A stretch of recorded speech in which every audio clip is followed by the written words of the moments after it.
Yes, so let's start. Tintin is actually a company, let's say it is a manufacturing company, and it is preparing for the tax information for the year ended 31st of December 2019.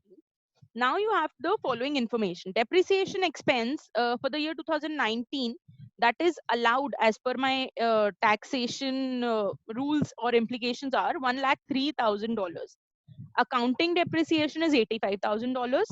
The cost of my machinery is $8 lakh, and depreciation expenses that is as per my prior period tax returns is uh, $2,08,000. Now in 2019, Tintin companies increased its liability for product warranty costs by $2,500, whereas the claims that were actually paid for the warranty costs claim that were paid are in actual amounting to $3,100. Now there are certain promotional expenses under my operating expenses that have been charged under my accounting statements, which is actually,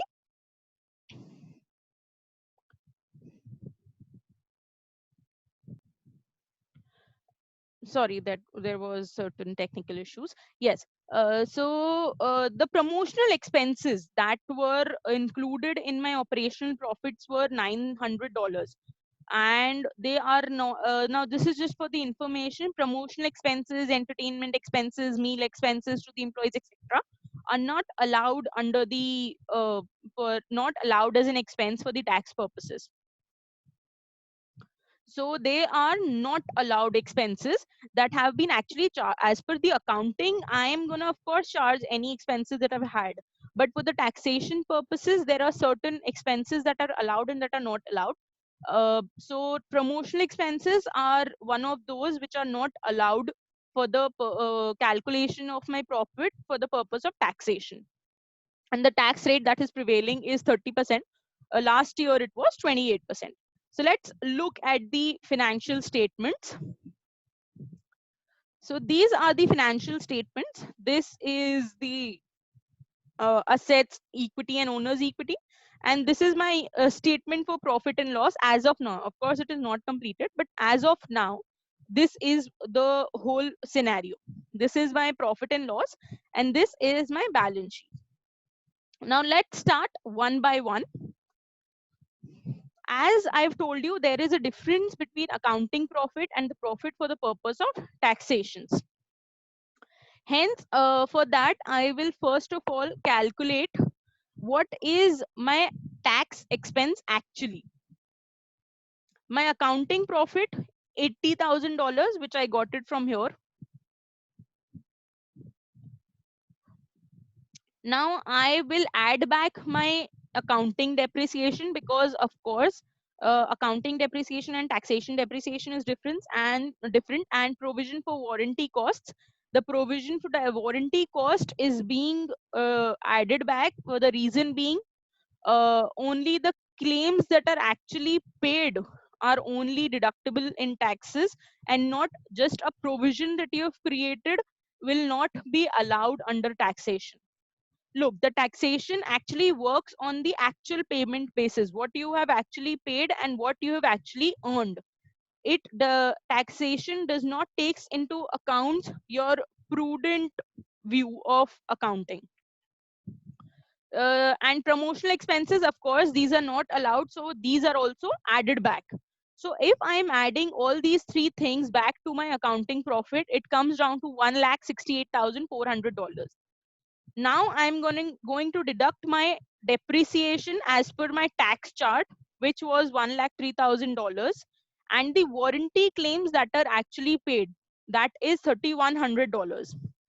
So my profit for the calculation, for the purpose of my tax calculation, comes $62,300, and my tax expense, which is calculated at 30%, as you can see here, it is 30%.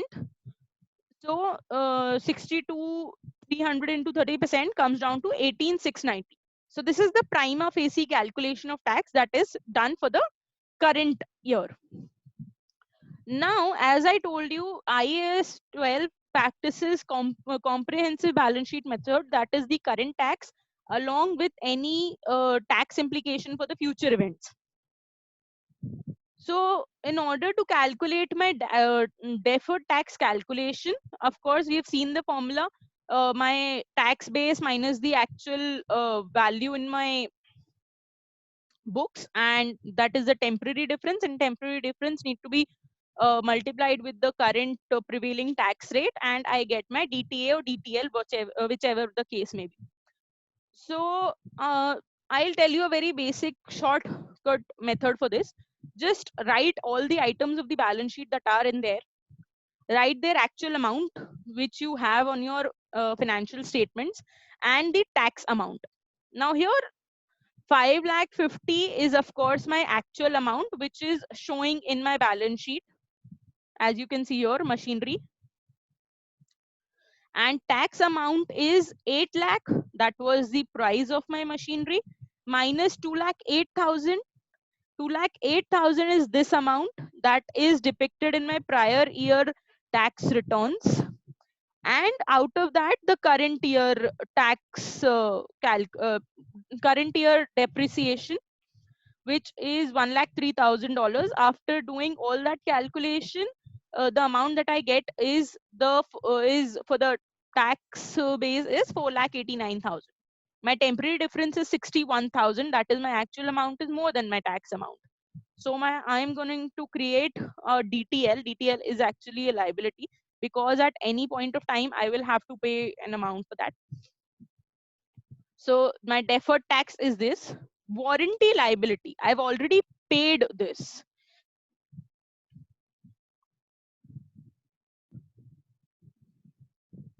And tax calculated here is 30%. So of course, once this is the amount that is paid, 2,400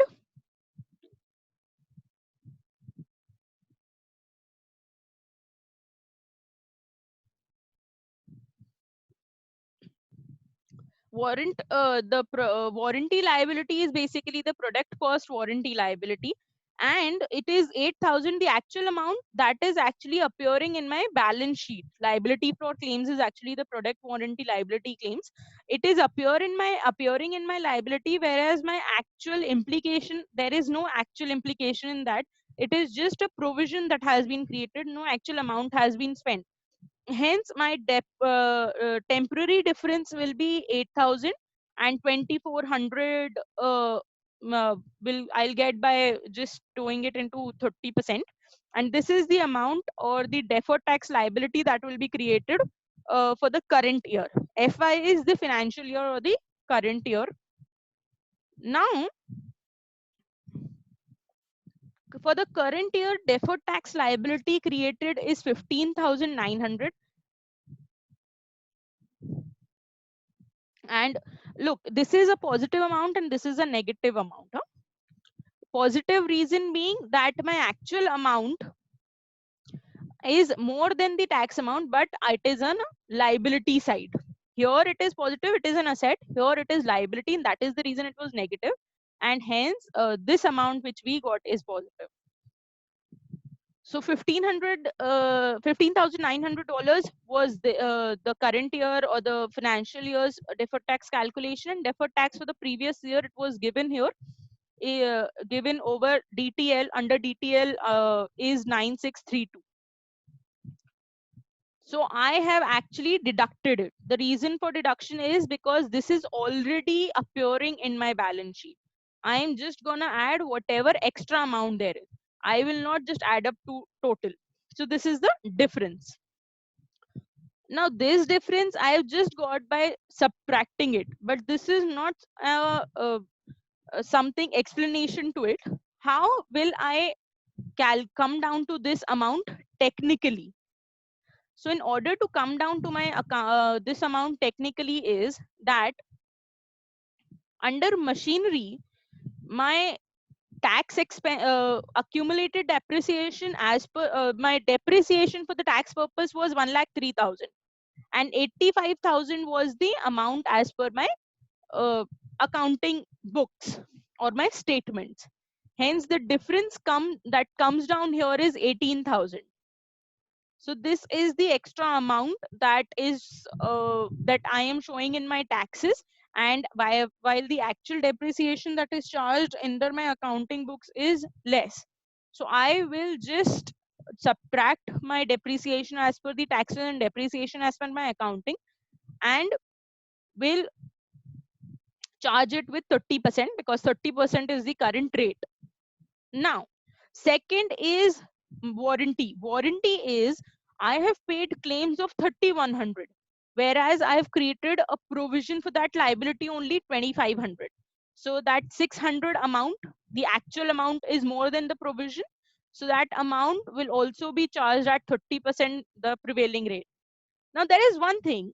Here I have created a difference. The reason being that the total DTL till my current year is 15,900.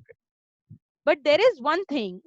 The catch is that the rates that were prevailing last year are actually 28%. Now, of course, I cannot, in a similar account, I cannot have my charges one amount at 30%, the other amount as is charged at 28%. So in order to bring them in sync or bring them at par, you will have to increase the DTL or decrease the DTL depending on whatever the tax rates have been changed and whatever the tax rates that are prevailing. So here there is an increase in the tax rate from the last year, which is 2%. So this is actually I have just increased the last year's amount by 2%. If I calculate all these, it will come this as the same amount what the difference is coming. So this amount has been reconciled. This amount have been actually reconciled. Now what is the total tax expense for this financial year is current tax, which was calculated over here, and my deferred tax, which is calculated over here. My total tax expense comes down to 24,958. Now there is one more item of reconciling this. This is, of course, I've got from the current tax and deferred tax expense, but I can also reconcile this. Now, in order to reconcile, my accounting profit was 30%. That is 20. That will come down to 24,000. Now there is a thing known as non-allowed expense or disallowed and allowed expense. So promotional expenses, they are not allowed. So of course I will have to charge them back to my add back to my profit, and they will be charged at 30% also. So this comes to 270. 900 into 30% comes down to 270. And of course there has been an increase in my balance sheet item, that is increase in my existing DTL. So that is actually deferred tax come from here. This amount comes down to here. If I calculate this also, it will come down to 24,958, which is equal to this amount. So I have reconciled my deferred tax expense occurring and my total tax expense for the year with my current tax and my DTL. This is also reconciled with this amount. So this is how we're gonna just pursue our taxation reconciliation. So this was it. Thank you so much.